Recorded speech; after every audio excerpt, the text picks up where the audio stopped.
the wellness space is a growing industry, and the only way that we can continue growing is to help as many people as possible. Help as many people. Meet Daniel Batista, the visionary founder of Fluless. Daniel is dedicated to empowering individuals to enhance their well-being through innovative solutions. Get ready to be inspired by his insights on achieving optimal health. My wife, I've grown to be the man that I am because I've had the right woman by my side. Now, was she part of the business right from the start? So that's the cool part. Okay, so let's talk about you, your story, how you got started, and where you're at today. So I'll tell you, you have the balls to walk into home after home after home after home with a virus that is killing people. We were probably one of the first concierge COVID testing companies in Miami. How many people you think you test? We took care of over. We're trying to follow your path. Pick my brain on it, because listen, my path is not the easiest path.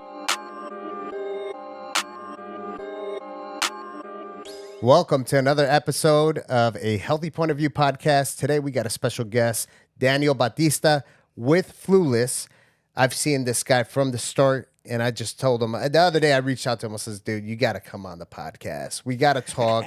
There's a lot of people out here that are going through what you went through, trying to get to where you're at. You're making all of the different steps of success that I've made, you know? So it reminds me a lot of when I first started. Daniel, welcome on the show. Thank you, man. I appreciate it. To your viewers, thank you so much for the opportunity for you guys to tune in. I guess my mission here today is just tell my story, vibe with you a little bit. Yeah.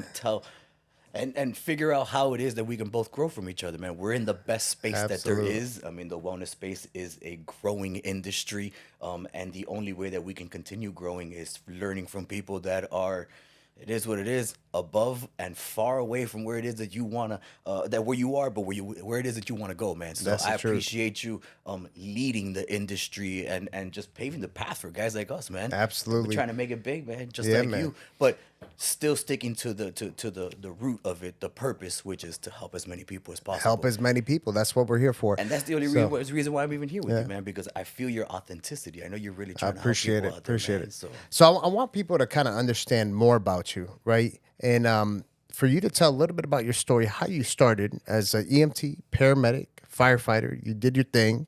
Okay. You ended up in the emergency room. And then it brought you all the way to, like, man, I remember being on social and I'd see these little cars with all this germs up on it. And I'm like, what's going on here? But it was catching attention, right? It caught my attention. So let's talk about you, your story, how you got started, and where you're at today. So I'll tell you. So the cool part about it is my wife, I am where I am today. I have to give her the credit. I mean, she's definitely going to watch this, but I've grown to be the man that I am because I've had the right woman by my side. Absolutely. And it is my job to protect my family and make sure that I do what I got to do to make her happy. Now, was she part of the business right from the start? So that's the cool part. So I had to step up to try to keep up to her level. So when I met her, I was a paramedic working in the emergency room. I had done, I was a volunteer firefighter for Island Marada. Incredible time there. I ended up working in the ER. I had to make a full-time career move. So I started working as a paramedic in the ER, met this incredible, beautiful woman. She checked me about 2 months after dating, and she was like, hey, listen, this is exactly how it goes. I'm here, you're here. I don't need you here, but I need you right here. So she ended up going to Europe for 2 weeks. I signed up for nursing school. When she got back, she gave me an opportunity, and till this day. So what'd she say to you when she went to Europe, before she went to Europe? Oh, before she went to Europe, she told me straight up, she's like, hey, when I come back from Europe, this is over. Before any of the medical stuff, I was a bartender and a DJ and a personal trainer. So, I mean, I still to this day, I feel like I'm one of the most confident people that I know. That just was the stab of, it was like, when she told me, literally, I'm here and you're here, I said, oh man, this is the one for me. She basically told you it's time to level up. Exactly. So I had no choice. It's either level up. I was 28 years old. She's 30 years old. And I was like, there's no way that I'm going to let this opportunity go. Now today, 10 years later, she runs Fluless, man. She's the backbone of this company. That's amazing. I usually would say, nah, she works for me. And then she would check me and she says, well, I sign your checks. And I'm like, okay, fine. Yeah, there you go, right? No, but that's an amazing story, man, because when you really start thinking about it, it could have gone two different directions. Oh, absolutely. You know? She goes and she tells you need to level up, blah, blah, blah, blah, goes to Europe. And then you could have just shrugged your shoulders and said, all right, I'll just go find another one, right? But now look at it 10 years later. You guys got this wonderful business. It's the business that's putting food on the table, not just for you two, but your beautiful family that you have. You're doing many great things together. You guys are changing people's lives. You told me earlier backstage that you're collabing with other people in the industry. You're helping other physicians take care of their patients. I mean, that's a beautiful thing. I think I think the best thing to take from that story is when somebody tells you a hard truth, they're telling you because they love you. Right. And if you don't see that opportunity and realize that that's that, oh shit, I got to make a change right now. If you let too many of those opportunities pass by, then that's when you end up becoming a nothing. It's those moments when you have to put your pride aside and be like, what did you just say to me? Damn, that hurt. But it's true. Right. And only people that really love you and care you have the balls to tell you to your face that you got to man up, you got to level up. And if you do, later on, you have that aha moment of, this was the day that I decided to change. See, that's the importance of surrounding yourself with the right people, right? People that are going to make sure you level up. But at the same time, you're an opportunist. Oof. And I could tell you're an opportunist. Why? Because an opportunist sees these different type of opportunities and makes adjustments and changes to be able to take advantage of those opportunities, right? Something like that, where she basically gave you the heads up. That's the universe. That's God. Basically, I was about to say that, man. Feeding I was like, that's God right there. Through somebody else and telling you, hey, I'm letting you know, Daniel, that you need to level up. And I'm letting you know through this resource that I have walking on earth. And they picked the one that it hurts the most too, man. Exactly. God knows how to do it, man. Yeah. He knows how to. He's like, you know what? You didn't, and I guarantee you, it was you didn't get it from this one, and then I sent this one, and you didn't get it. So you know what? Let's put it on a beautiful face, an incredible body, an amazing soul, and I couldn't ask for a better personality. And it's like, wait. I want it back. Yeah, I want it back, and then you got to work for it to keep it. That's the best part, man. He set you up. He set me up. But man. Listen. You did it. You did it. So listen, the upside as of right now is a positive upside, and we're going to maintain that. But it's not always been. It's not always going to be a nice fairy and tale. peachy, right? There's been ups and downs throughout the process. So let's talk about that. All right. So the business struggle is real. Life struggle is real. Yeah. When you add business to it, for some reason, it's like adding cayenne pepper to a meal for no reason. Right. Things were all right. It's like, let's just stir it up. Yeah. So she's the love of my life. I end up becoming a nurse. I work in the ER for, I think it was 3 years or something like that. We have our first child. I'm the happiest person in the world. We end up deciding that we want to have another child. Little Dex was born, a beautiful child, one of the loves of our life. And unfortunately, God knows why he does things as well, but we lost little Dex. Dex died of SIDS at 4 months old. Sorry to hear that. So so it's definitely, it's been enough time where I can see the blessing in a lot of it, which is very, very difficult. But I'm an opportunistic person when it comes to being happy, and I will always figure out how to change my mind or the way I look at things so that I can end up in a happy place. Right. Dex, we get a crazy phone call. I get a phone call from my wife that she wants me to go to the daycare because this happened at the daycare. And I tell her very calmly, I tell her, hey, listen, there's nothing that I can do there. I'm going to meet you at the hospital. Whatever happens, this is going to the hospital. So I was able to I was able to be in the ER. I'm blessed that I was an emergency room nurse for enough years that I have been through these types of emergencies. So I'm not stuck in this moment. I can see past this and see, okay, how is this going to end? And I was blessed enough to be bedside while they were working him. And I told my wife, this was the same exact way that I told her. I told her, this is this is something that I'm going to carry for the rest of my life. This is not your decision. So we're going to walk in there and we're going to tell them to stop. I already had seen in my head, I already had seen what the future was for us. Either it's going to be 6 or 7 months. I'm going to switch back and forth with my wife. This is going to destroy our relationship. I have a 2-year-old son at home. This is going to be a burden on our happiness, period. So I made the decision that, hey, this isn't what we signed up for when we wanted a baby. Nobody asks for a respirator at a baby shower. Right. It doesn't work like that. These are things that just happen to people. So I was blessed with the opportunity to be there and make that decision.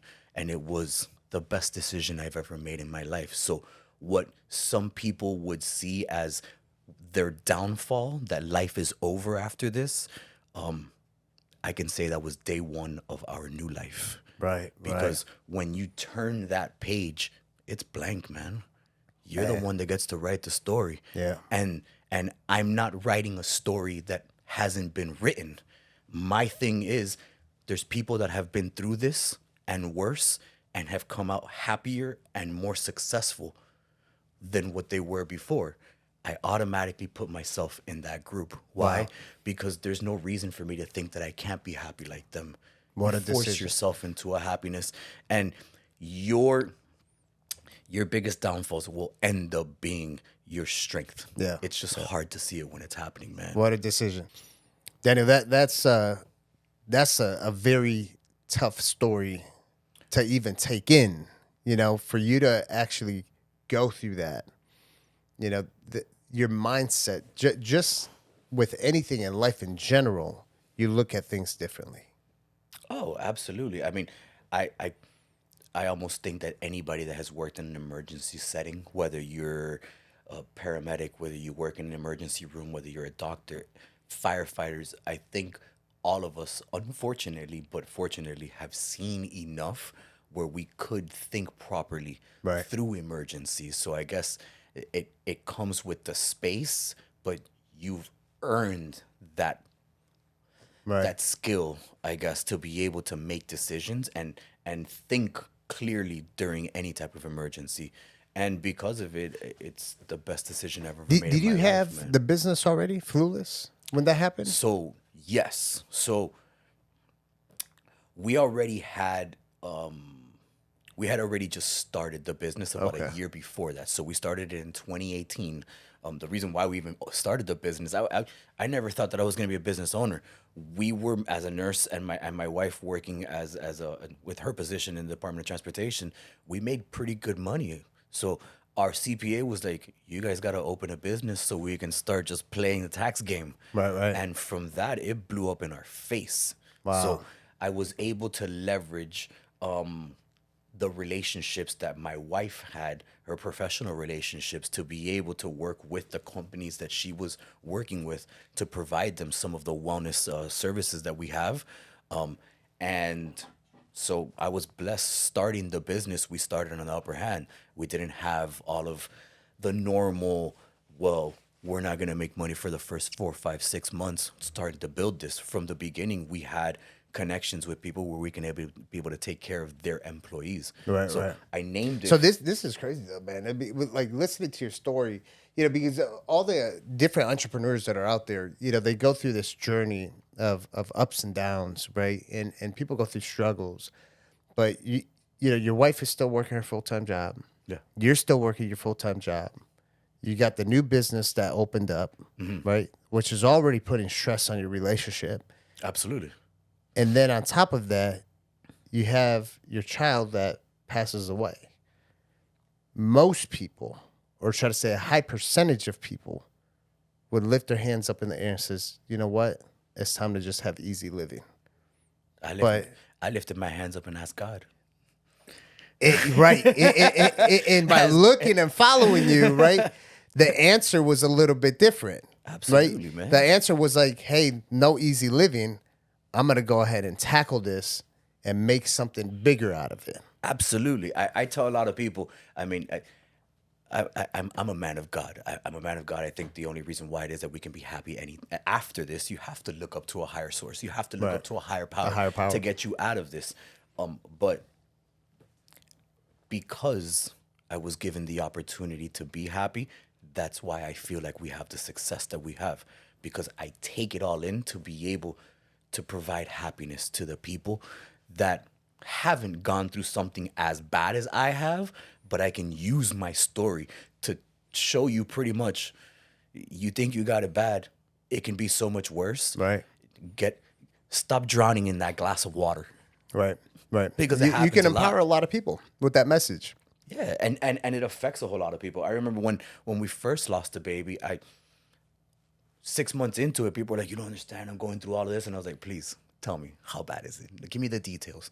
And then with one sentence, hey, listen, 6 months ago, I lost a baby, which was the worst thing that ever happened to me. But I'm able to tell you right now, I'm in a very good position. I'm incredibly happy and I'm blessed. And there's no reason for you to not be as happy as me. Right. So then I feel like given that blessing, now I take my happiness and figure out how can we give back to the community. And working as an emergency room nurse just wasn't cutting it. I mean, not to brag. Why give back to the community? Well, I call it the community, but I just say give back to people. So right. I figured it out real quick that I wasn't in the place that I was supposed to be. And I'll explain. I worked at North Shore Medical Center. It's one of Miami's. They're the neighborhood hospital for some of the most urban neighborhoods that there is. It's a pretty bad neighborhood what we take care of. Yeah. So it's a pork. It's a busy hospital. It's a busy hospital. It's the hospital for the pork and beans. They should actually have it on like a movie or one of those shows, right? It's gangster. I can just say that. Yeah. But working there. 2 years being a nurse, I won a Daisy Award, and the Daisy Award is pretty much it's an internationally recognized prestigious award that you have, that it's given to nurses, and the only way that you're able to get this is patients have to write letters about how you are, of your skills, of the way that you treated them. And I've had a pile of 70 of these letters from really ghetto people that almost can't write, but they had the necessity to let the hospital know, hey, this guy's doing it better than most. That's awesome. And then that's where I realized, well, I'll quote Grant Cardone. He says, if you are the person doing the best in the room, you're in the wrong room. And that's what happened to me. So not only did I realize that, but unfortunately, 4 months after Dex died was the whole pandemic. Right. So then when the pandemic came, then that's when it really turned into, what am I going to do with my life? Were you working in the hospital? I was working in the ER. Pandemic? I was working in the ER until April 29th, 2 days after. That must have been a movie in that hospital. Ooh, so it got really political, which is what I didn't enjoy. Like, it was when they came around and said, you're going to refurbish your N95 after 5 shifts. That's when I was like, what's going on here? Wow. I can't protect myself working here under these conditions and then think that I'm going to take this back home to my wife. Because when this first started, it was like, you catch this, you're dead. Right. Yeah. That's how it was. And it was PPD, gowns, full everything. And all day long, you're just in and out of this stuff, taking care of patients. And then it's, I'm going to go home to my wife that has just gone through the death of a child. I'm going through the same exact thing. How am I going to protect her? So my mission was to get our hands on the COVID test. And when we got our hands on the COVID test, that's when everything fell into place. Right. It just blew up. Because you were doing a lot of the COVID testing, like mobile COVID testing. We were probably one of the first concierge COVID testing companies in Miami. How many people you think you test? So we took care of, IVs on it. So we took care of over 3,500 COVID positive patients. We only lost 2. And not to brag or anything like that, but my question is, what was going on in hospitals? Because we were seeing patients for 45 minutes, giving them vitamin infusions, taking care of them, and I'm gone. And our patients were doing well. That's when we realized we're serving a purpose here. We're doing the right things for our community, for our family, for our friends. And I really do feel like when you do things with the right intention, they work out for you. I mean, Right. we had people talking smack. I can't believe that you're taking advantage of this and blah, blah, blah. And it's like, wait. Don't forget for a second, we're risking our lives to take care make of this people happen. in their homes. Right. Do you have the balls to walk into home after home after home after home with a virus that is killing people? Do you feel like the whole pandemic gave your business better opportunity to scale? Oh, 100%.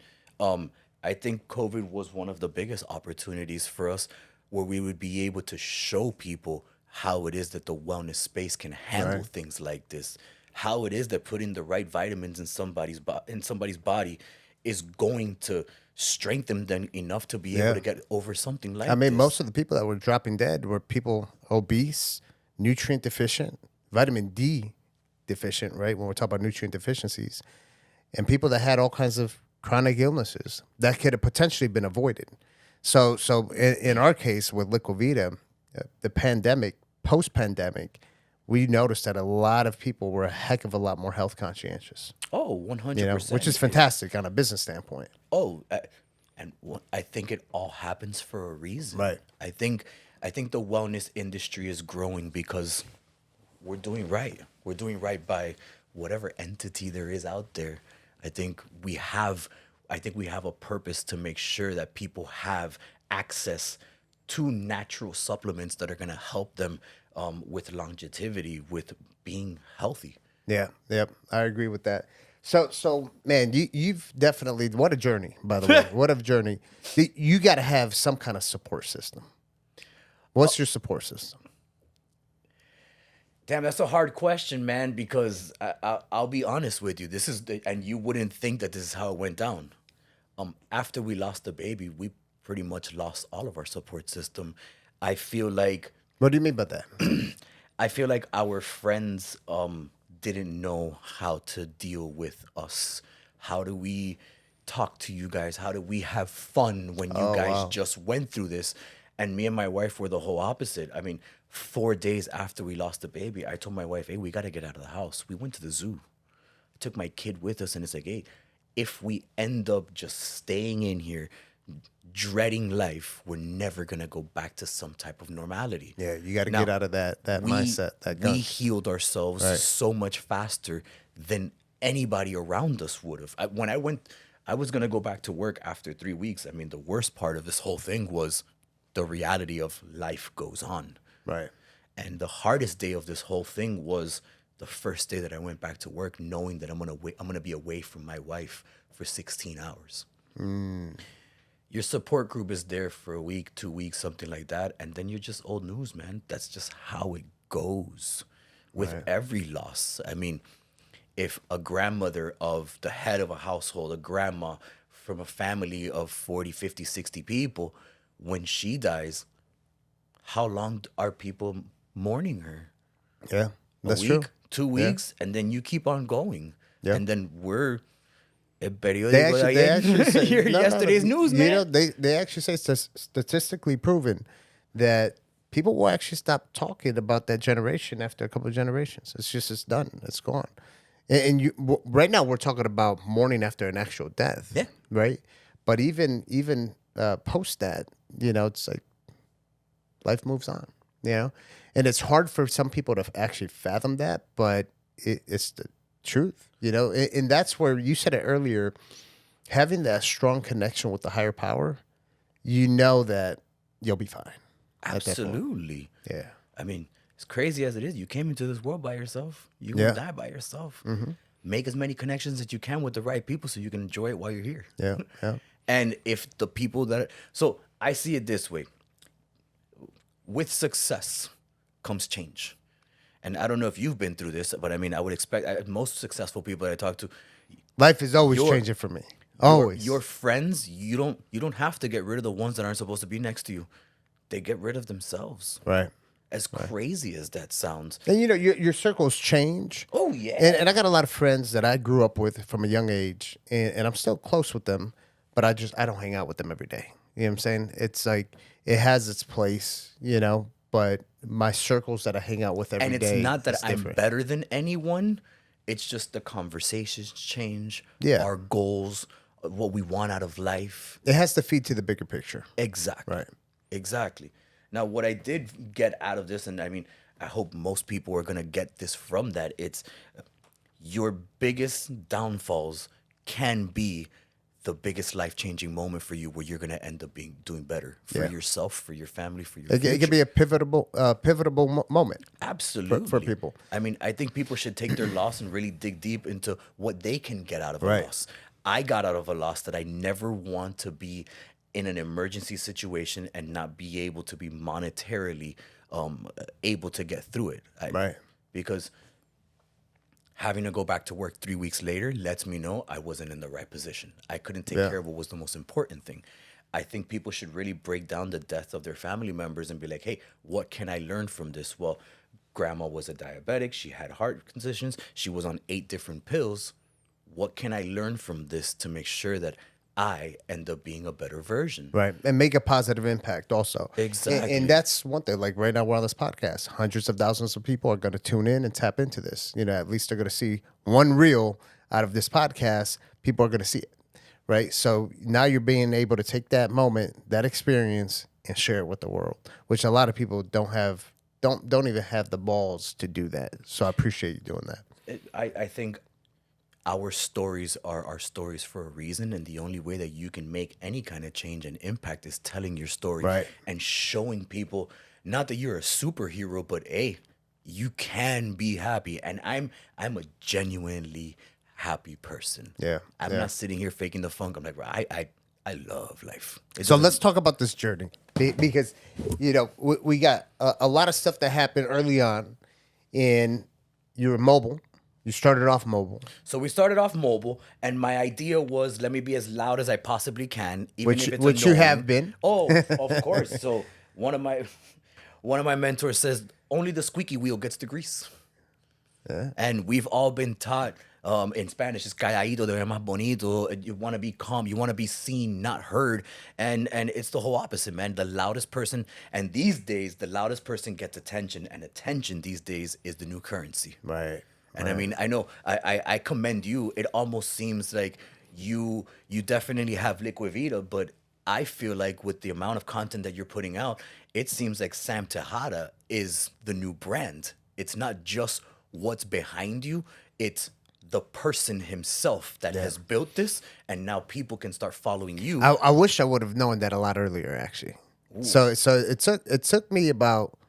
It was about because I've seen the change. You branded Sam Tejada, which is incredible. I mean, the logo is right down here. It the is Sam what Tejada it is. logo. And really, it happened about 2 to 3 years ago, where I was already about 8 years into the business, and I hired a publicist, and the publicist said, "You have a beautiful brand, but it's a faceless brand." And when I got into the business, I actually wanted that because I was a one-man show. I was doing this as a side gig on my days off from the fire department. I was actually physically the guy running around, starting the IVs, going to people's homes, basically what you've done. But the problem that I had with that when I started wanting to scale is that every single one of my high-profile clients, which was a lot, they wanted Sam Tejada. And I says, I can't do that. I can't. You know my how am I answer going to delegate? that is, I have the slickest answer to that, and it's so wrong. And everybody's like, really? Tell them, damn, bro, what's the guy from Amazon? What's the owner? Who's that? The owner of Amazon? Jeff Bezos. Jeff Bezos. I tell people, Jeff Bezos doesn't drop the packages off at your house. Yeah, that's true. That's not how it goes, man. And people are like, oh, you love Jeff. No, but you have to understand that I need to learn my place. A really good friend of mine, his dad has a pretty big air conditioning company. And one day he told me, you got to let go of the toolbox, man. I was like, oof.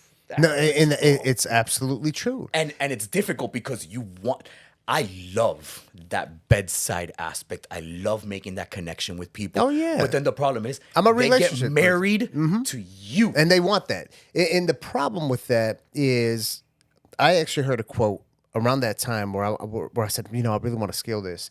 And I told myself, I said, I got to work on the business, not in the business. And I kept on catching myself working in the business.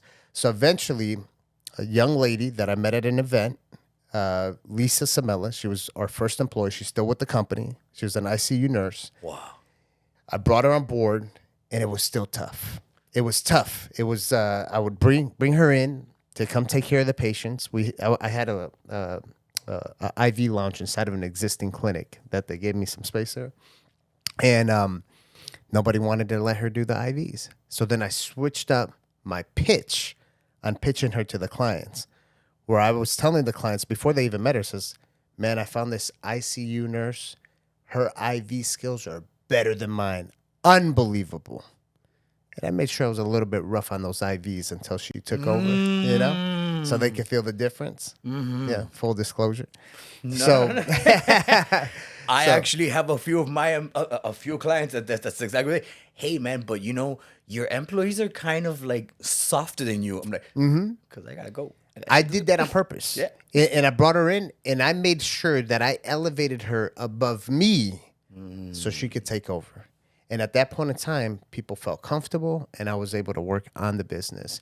So now, again, it was my strategy to build up the company brand because I didn't want the focus to be on Sam Tejada. But now, when it went to having all these different locations, and we're 8 years in, I'm trying to figure out, how do I get this business to now scale? Better SEO, better visibility. He says, dude, you got to get on camera. You got to start talking about what you're doing. You got to show the leadership. You have to show the leadership. People know Liquivita, but people don't know who's behind Liquivita. Exactly. So then that's where that publicist is actually the one that told me about the book that I launched, How to Win in Modern Wellness. I was telling the publicist about my story and the relationships that I have and that I've built from day one.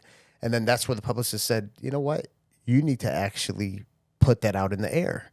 You have to go ahead and take all those relationships, put them together, and show people what you've been doing in this industry. And I committed, man. I was like, you know what? I'm going to do it, And that's where the Sam Tejada brand started to come to fruition. And now, Sam Tejada is the guy behind Liquivita. But at the same time, I want to make sure I'm elevating other people throughout the journey, not just me. I'll tell you my chunk of that, and I appreciate that you are like that, and you're so outgoing with it, that you are putting that information out there, that brand of yours of we're a wellness space together, right? Because you changed my mind on how it is that our industry works. I mean, not that I was ever a selfish person thinking, I want all these patients for me, but you really do have that. We're going to grow this together way faster than we will by ourselves, right? Right. And I think the wellness space is so big, nobody can monopolize it. Dude, there's enough meat on the bones for everybody. No, there's meat. There's too much meat on the bone because a lot of people don't want to make the change. Let me ask you, how do you deal with, I want to run it by my doctor?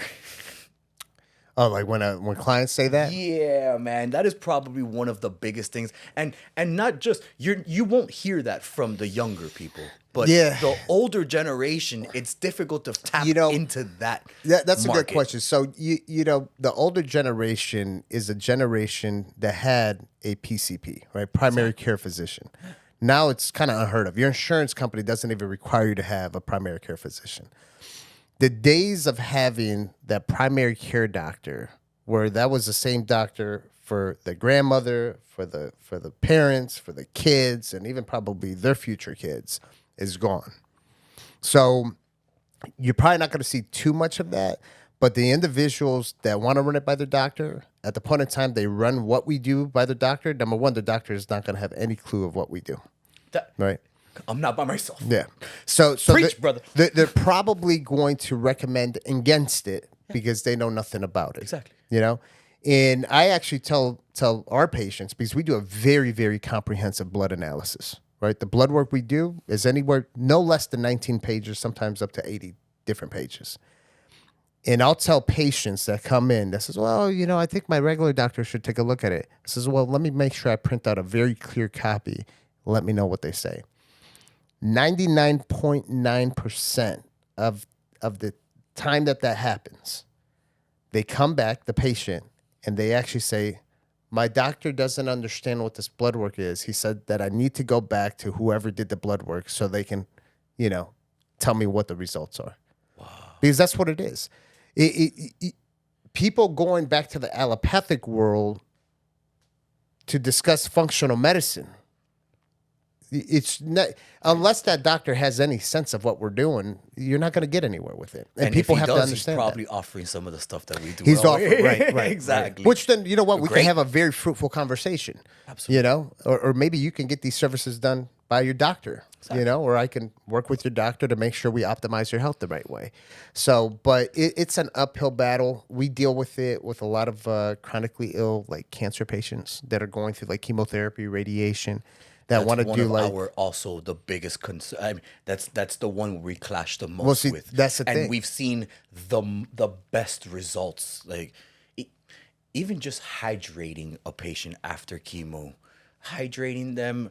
And something as simple as Zofran and Pepsi through the IV. Yeah. It But the makes thing is such a difference. But the doctors want nothing to do No, with it. they don't, because they don't know anything about it. And this is where what we're trying to do in the industry, we're trying to work hard to actually get some good studies published on what we do, right? Because when you actually have controlled studies that are published in some of these medical journals and whatnot, and the patient can go ahead and take a study on high dose of vitamin C that's going to show the positive outcome of reducing oxidative stress, showing that it's enhanced in this group of patients going through chemo or radiation, it's enhanced the outcome of the treatments they're doing for chemotherapy, radiation, and that it's safe to do it while you're doing those treatments.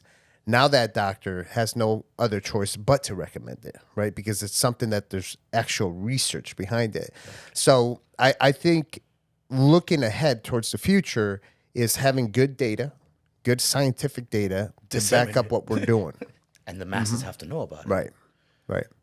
And then at the point in time that they want to go talk to the doctor, we empower them. Hey, take this study to your doctor and have them look into it. Because once they read it and the outcome is positive, then we're golden. You know, you'll have that patient forever at that point. The future needs to come so much sooner. Yeah. I think we have such a huge task ahead of us of protecting the people that we love, our communities, our patients.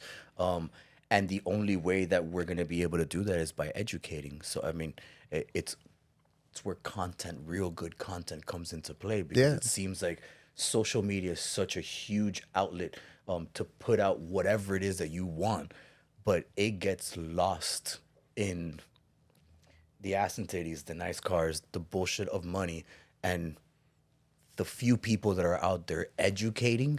I think those are the ones that are going to make that big of an impact. But you know, the thing too is, like, when you look at social media, like right now, what you're seeing is you've got a lot of MDs, DOs, even some chiropractors and some naturopathic doctors that are actively putting out some really good content for people to take that deeper dive into their health or make certain changes. But then what I'm seeing here now too is now you're getting some of these PhDs that are PhDs in like nutritional science and whatnot.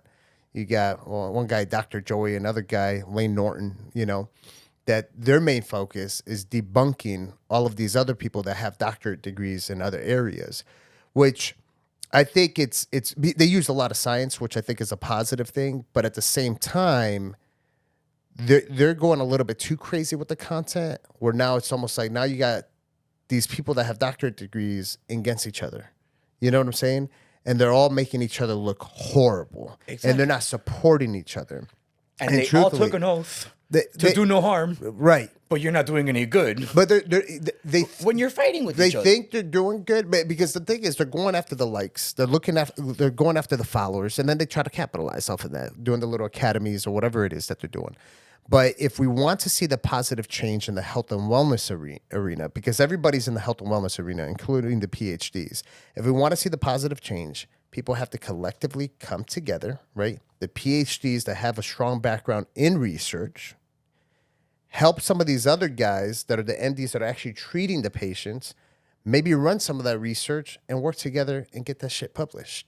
You know what I'm saying? But right now, I just seen it today. You know, people are just going crazy. That the Dr. Joey guy posted something about a chiropractor saying something about some Doritos, and because Doritos and the ingredients has a bunch of stuff that you can't pronounce, you know, he trashed the shit out of this chiropractor. Where I'm like, bro, chiropractors, number one, chiropractors have a very strong nutritional background because it's part of their curriculum, right? The guy's speaking on things to try to look out for his patients, look out for other people.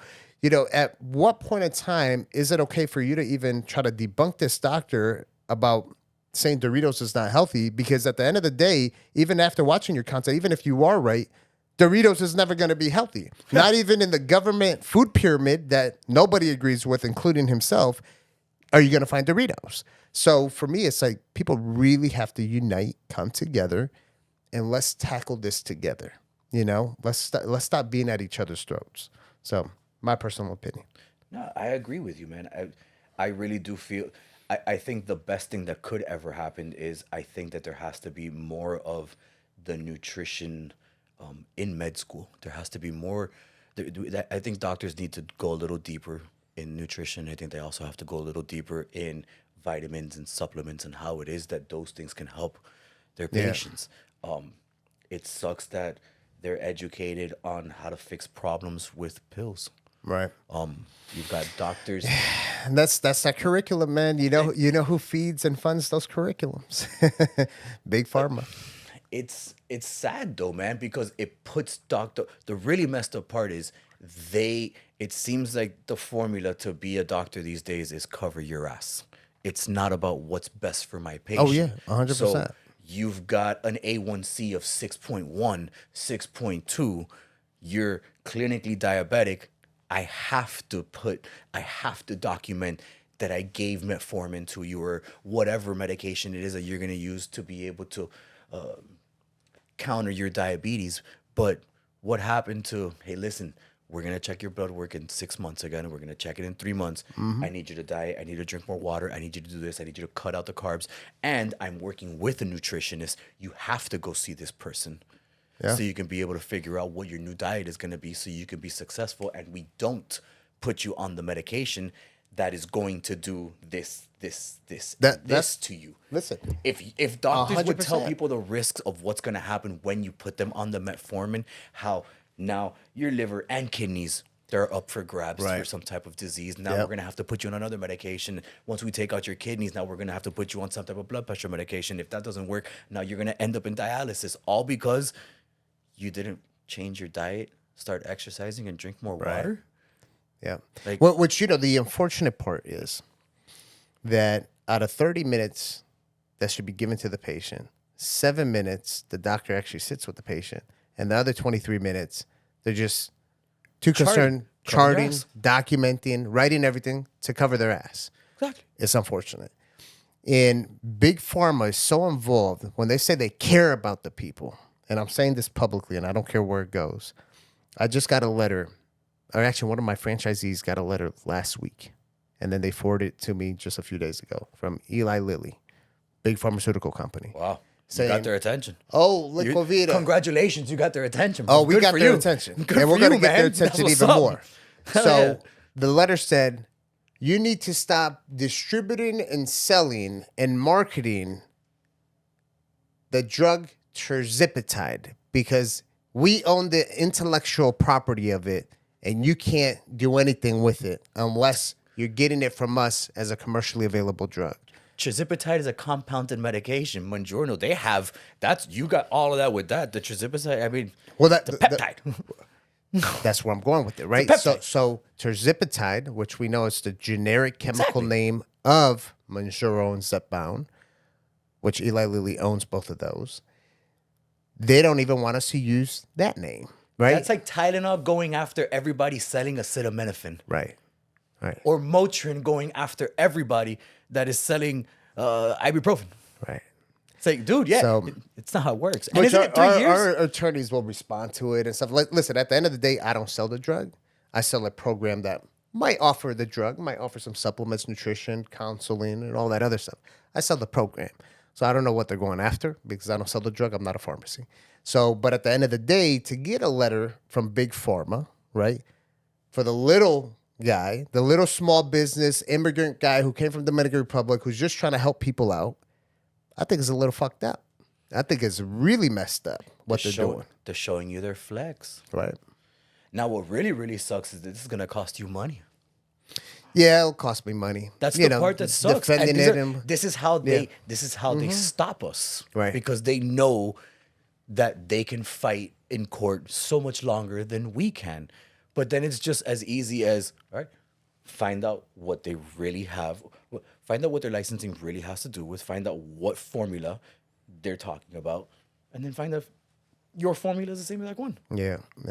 I mean, It's crazy to see how they just want to suppress everybody. Multi-billion-dollar company. Let's go after the little guy. Like who? I'm Sam Tejada, retired fireman. I like to help people.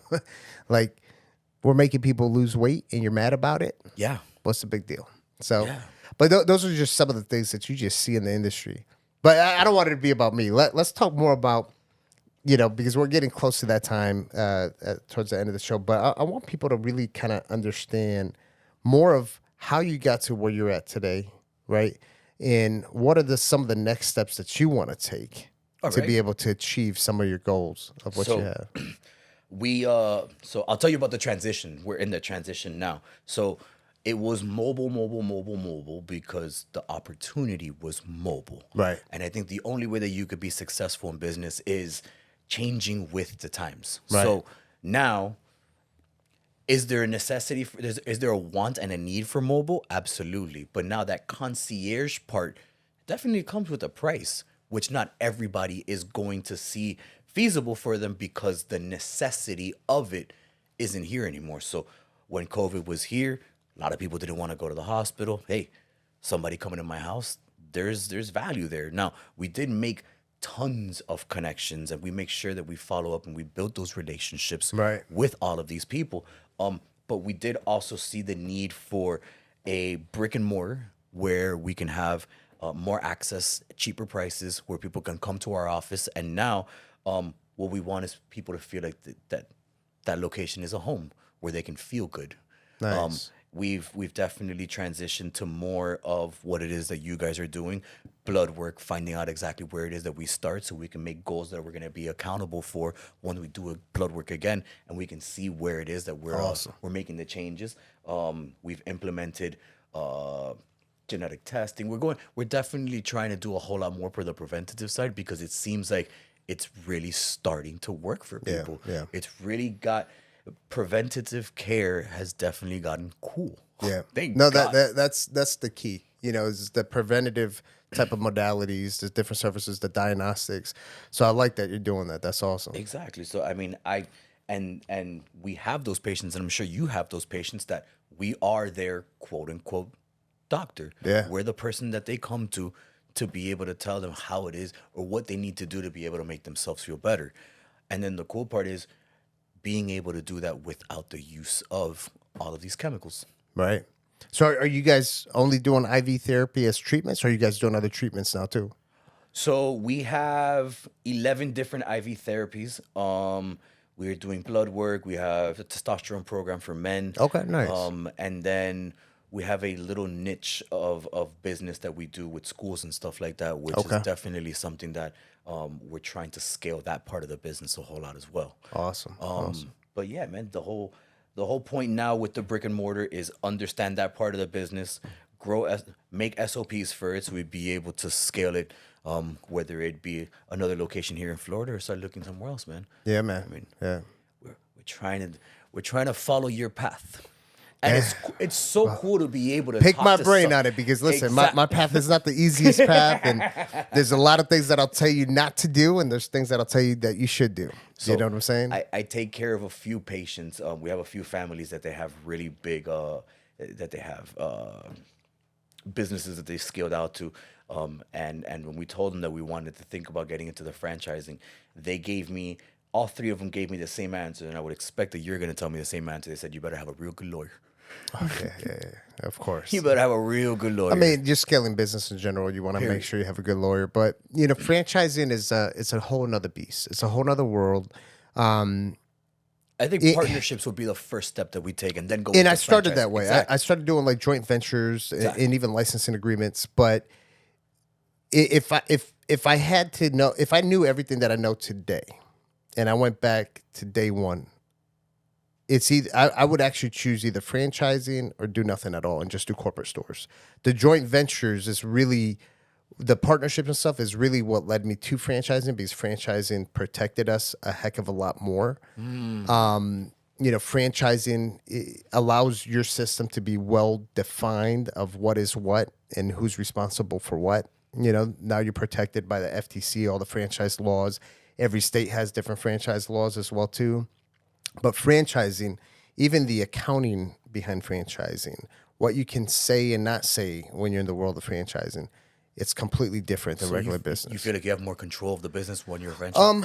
To a certain extent. There's other things that you feel like you don't have control of. Even like me trying to sell a franchise, like I've never sold anything in my life where I can't tell you like the profit you can make. I've never sold anything in my life that I can't really show you the upside of it. I'm restricted as the franchisor to be able to do that.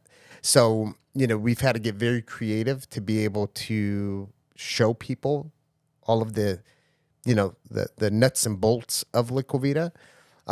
So franchising is interesting, but has a huge upside multiplier. If you decide to sell one day, it's up there. There's a lot of structure behind franchising. So at the point in time you think you're going to get there, want to make that decision, we'll sit down and we'll have a very, very thorough conversation about it. I appreciate that, man. Just think about what this is. This is almost like McDonald's coming up to Burger King in the beginning and be like, hey, let's talk about what you're going to do here, bro. Yeah. I'm not trying to step on your feet, but I'll move a couple things out of the way so it makes it easier for you. No, for real. Which is incredible, man. And you don't see this in a lot of industries. You and don't.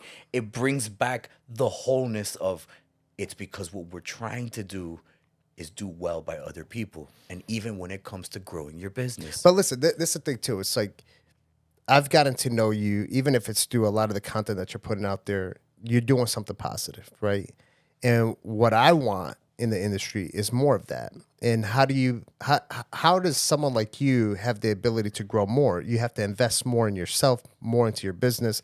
So if you're going to go ahead and take $100,000 and invest into your business to continue to grow the industry in a positive way, I want to make sure that you take that $100,000 and you use it in the best way possible, because it's going to help the overall mission that I have, right? So if you take that $100,000 and you say, I'm just going to go start franchising, and then you do all this stuff and you burn that $100,000 and it didn't do nothing for the industry, it's a negative effect for everybody. Yeah, but if I see that happen in front of me, that's like neglect. I'm neglecting something for the industry. That's me being irresponsible, not making a few minutes available to sit down with you and tell you, hey, watch out for this. This might be the way that you should invest that money into the industry so the industry has a positive impact with what you're doing, right? Because it's going to help us all. So that's why I do what I do. That's why I contribute to the American IV Association every month. That's why I contribute my time. I volunteer for the American IV Association, is because the industry needs it. The industry needs people to guide people in the right direction. If not, it's the wild, wild west. People are just trying to like figure it out on their own. Like, let's get together and make it happen together, It's awesome, man. It's that whole energy you got going on. Energy, man. That's You already know. energy you got going on, man. Yeah. I think it takes a person to win enough so that you can be happy for other people's successes, man. And that's one of the best things that I've felt in success is I've learned how to celebrate other people's wins. 100%. It's like when you win, yeah, I'm winning too. See, and that's what Winergy is all about. It's about winning together, right? It's not about just winning by ourselves, because dude, who wants to win by themselves and then be lonely? You gotta sit there with the trophy by yourself. Like, no, let's go celebrate. At the point in time that I'm winning and I'm popping bottles, I want everybody else popping bottles with me. Regardless if it's bottles of multivitamins or something. Whatever it is. A celebration is a celebration, right, but like you said, why not celebrate together and applaud you for the effort that you put to be able to have that milestone. I agree. And in the end, it's see that for what it is. Yeah. It's a milestone, dude. And listen, here in South Florida, when you look at Miami, Fort Lauderdale, Palm Beach County, it's a very, very competitive landscape that we're in. Big fish eat little fish, and you get in my way, you get ran over. And this is like ground zero for a lot of the wellness stuff. You know, you look at all the bigger companies, Forever Young, Liquivita, 10X, like everybody's here, right? Even Revive, you know, you got the drip bars here. Everybody's in South Florida. So we see it. You see it. I see it. So what's next? Oh man, so definitely we want to scale to another location, and I really do feel like we got to get a couple more people in that office so we can start pumping more money into scaling that business. So the funds are there. It's just we need to train the right people to have the culture of the business to be able to carry the brand to where it is that we want to go, and probably when the people is the hardest part of this business, man. It is. People is so hard. Because I can reek of awesomeness, but the problem is when I send you out there, are you going to have that same awesomeness? Yeah, they have to be an extension of what you're already providing into the organization. Exactly. So I get it. Definitely scaling the business. We want another location. We want to master the location that we have right now and keep on going from there, man. So for the viewers and the listeners that we have, a lot of people that have been through what you've been through, right? Worked in the hospital as a nurse or paramedic and want to get out of that traditional allopathic world. What is the number one piece of advice that you can leave these people off with? Oh man, my number one piece of advice is this. Whatever it is, it's already been done and somebody has carved that path for you. Unfortunately, your fear doesn't let you see that path. But the second that you get over that fear, you'll see that you are where you're supposed to be when you've taken that leap of faith and you invest in yourself and your dreams. So, is it hard? Absolutely. Your 9 to 5 is going to end up turning into 7 to 12. Right.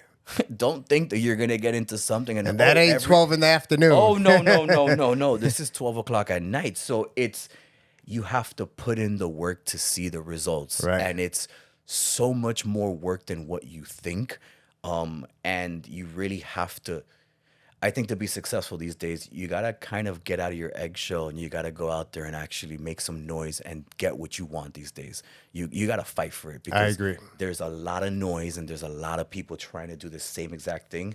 You just have to show them that not only are you going to do it better, but show them where it is that you're coming from so that they make that connection so you have that success.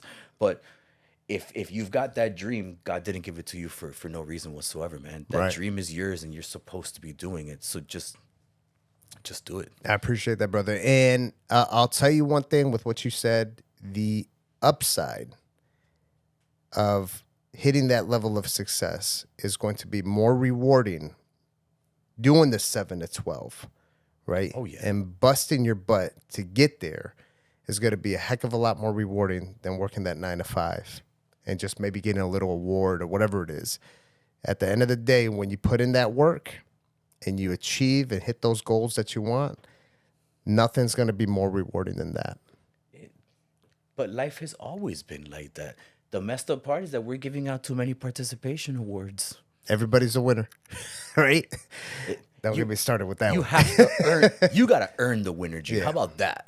Yep. You gotta earn that winner. You gotta gene. have that winner gene. You have to actually be a winner. Yep. But if it's turned into everybody's a winner, unfortunately, it's not like that, and that's where you find the difference between success and people faking the funk. Right. I agree. So social media has made a lot of people look successful, and that's not how it goes. Like the real deal is these people aren't showing you their heads. Banging their heads on the pillow at night, like, oh shit, what am I gonna do tomorrow? Right. Oh crap, this didn't work. What's the next thing? What's gonna really happen? So I think you have to first work on yourself to be a successful business owner. You have to work on yourself and realize that it's not gonna be easy, but as long as you have clarity on where it is that you want to go, you'll make it. And that's it. Brother, I appreciate you. Appreciate you coming on the podcast. I appreciate your time. Awesome.